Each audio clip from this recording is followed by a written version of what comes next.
Nesse vídeo nós vamos estudar como é possível obter a equação de uma reta a partir de dois pontos. Ou, de outra forma, como nós podemos obter uma função afim a partir de duas imagens e dois domínios pertencentes a esta função. Vejamos a seguinte situação.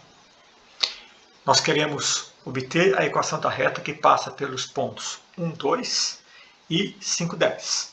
Ou obter a função cuja o domínio é 1 e a imagem é 2, e quando o domínio for 5, a imagem é 10. Então a situação é essa. Temos aqui o plano cartesiano e dois pontos. Aqui existe uma reta que passa por esses pontos. Qual seria a equação desta reta?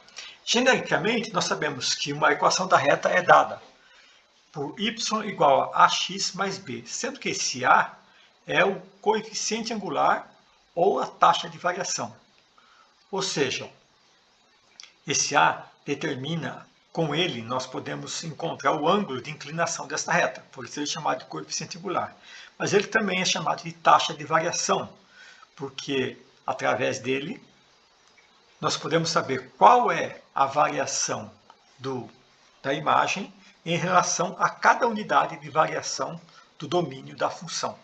Graficamente, nós podemos falar que a taxa de variação é quanto que varia o y por cada unidade de variação no eixo x. Isso vai ficar mais claro agora.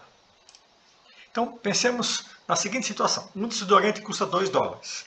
Como que eu posso representar essa situação graficamente quando eu compro diversos produtos? Então, olha só. Um desodorante eu vou pagar $2. Formei um triângulo retângulo, cuja base é 1, a altura é 2 e a hipotenusa é esta reta azul. Cada unidade do eixo x correspondeu a duas unidades no eixo y. Agora, se a gente comprar dois restaurantes, temos dois desodorantes. 1, 2. E vou pagar por esses dois desodorantes 1, 2, 3, 4. Formamos um novo triângulo, onde a altura é 4, a base mede 2. Interessante observar que cada unidade do eixo x correspondem a duas unidades do eixo y. Agora vamos observar os dois triângulos juntos. Temos o primeiro triângulo de base 1 e altura 2, o segundo 2, 4. O que nós podemos perceber aqui? Que os dois triângulos se encaixaram perfeitamente, porque a inclinação dos dois é a mesma, da hipotenusa dos dois é a mesma. E a inclinação da hipotenusa dos dois é a mesma, porque a taxa de variação do eixo y em relação ao eixo x é a mesma. Isso que determina, essa taxa de variação determinou a inclinação dessa hipotenusa, razão pela qual a gente usa o termo coeficiente angular. Mas vamos continuar. Se comprarmos três produtos, 1, 2, 3, vamos pagar 1, 2, 3, 4, 5, 6. Mais uma vez temos um triângulo maior, onde a altura é 6, a largura é 3. Finalmente, se nós comprarmos 5 produtos, vamos pagar R$10. Olha que coisa interessante que acontece aqui. Primeiro triângulo, pintei de amarelo, o segundo e o terceiro. Se eu pegar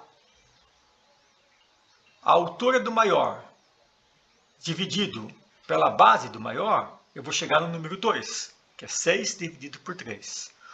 A mesma razão teremos com o triângulo do meio. 4 dividido por 2, 2. E o menorzinho, 2 dividido por 1, 2. Seus lados são proporcionais e seus ângulos são iguais. Então, se eu tenho triângulos com lados proporcionais e ângulos iguais, significa que esses triângulos são semelhantes. Falando diferente, se os triângulos são semelhantes, seus lados são proporcionais e seus ângulos são iguais. Isso é muito importante, porque se os ângulos são iguais, todos os triângulos vão ter a mesma inclinação. Finalmente, temos aqui um maior triângulo que é de base 5 e altura 10. Olha o que nós podemos fazer agora. Colocar o maior aqui, depois colocar o segundo, o de base 3 aqui com a altura e a base paralela ao anterior, de base 2 da mesma forma, de base 1 da mesma forma, ou seja, as bases são paralelas, as alturas são paralelas. O que vai acontecer com as hipotenusas? Também são paralelas, ou seja, as retas que passam pelas hipotenusas são paralelas. Por que acontece isso? Porque os 4 triângulos são semelhantes e seus ângulos são iguais. E seus ângulos são iguais porque a taxa de variação da altura pela base são as mesmas. Nesse caso, valem 2. Agora, nós temos 2 pontos. Temos uma reta com diversos pontos, mas nós vamos escolher 2 pontos, quaisquer. Vamos escolher o vermelho. E a partir desses 2 pontos, vamos construir um triângulo retângulo, cuja a hipotenusa esteja contida na reta que nós estamos analisando, e a base é paralela ao eixo x e a altura é paralela ao eixo y. Então, nós vamos pegar esses 2 pontos, a base mede 3, a altura mede 6. Por quê? Porque a altura a partir do 4 chegou no 10, então é 6. A base do triângulo saiu do 2, chegou no 5, mede 3. E eu quero saber qual é a taxa de variação do eixo y em relação ao eixo x. Pensando de outra forma, se eu paguei R$ 6 por um produto e comprei 3 unidades deste produto, quanto custou cada produto? Ou seja, qual é a taxa de variação do preço em relação à quantidade? Qual a taxa de variação do eixo y em relação ao eixo x? Qual a taxa de variação da imagem em relação à variação no domínio? Então, basta dividir 6 por 3, que nós chegamos novamente no número 2. Esse número 2, com ele, nós podemos obter a inclinação da reta. O mais curioso aqui é que a gente pode pegar outros 2 pontos quaisquer nesta reta. Por exemplo, eu vou pegar aqui embaixo. Então, o ponto do 0, 0 e o ponto 1, 4. E vamos usar o mesmo procedimento. A variação no eixo x e a variação no eixo y. Então, vou descobrir quanto que varia o eixo y em relação ao eixo x. Ou seja, cada unidade de variação no eixo x vai corresponder a quantas unidades de variação no eixo y. Basta dividir um pelo outro e chegamos novamente no número 2. Portanto, nosso coeficiente angular é 2, a nossa taxa de variação também é 2 e a nossa equação da reta genérica é y igual a ax mais b, sendo que a é a variação. Portanto, a nossa equação fica y igual a 2x mais b. Ainda não sabemos quem é o b, o coeficiente linear, mas já descobrimos parte da nossa equação da reta. Para ficar mais claro ainda, vamos pegar esses nossos triângulos e vamos colocar um sobre o vértice do outro, com bases paralelas. Ou seja, o maior aqui de base 5, aqui eu coloco de base 3, de base 2 e de base 1. Como as bases são paralelas, as alturas são paralelas, o que aconteceu com as hipotenusas? Elas estão todas alinhadas de tal forma que eu posso traçar uma reta por elas. Isso aconteceu, mais uma vez, sem querer ser repetitivo, porque a taxa de variação de todas são a mesma, são iguais e, portanto, o coeficiente angular é igual e o ângulo é igual. Logo, elas se encaixam perfeitamente numa reta, porque se não fosse reta, o ângulo deveria ser diferente. Se fosse uma curva, em cada 2 pontos a gente teria ângulos distintos.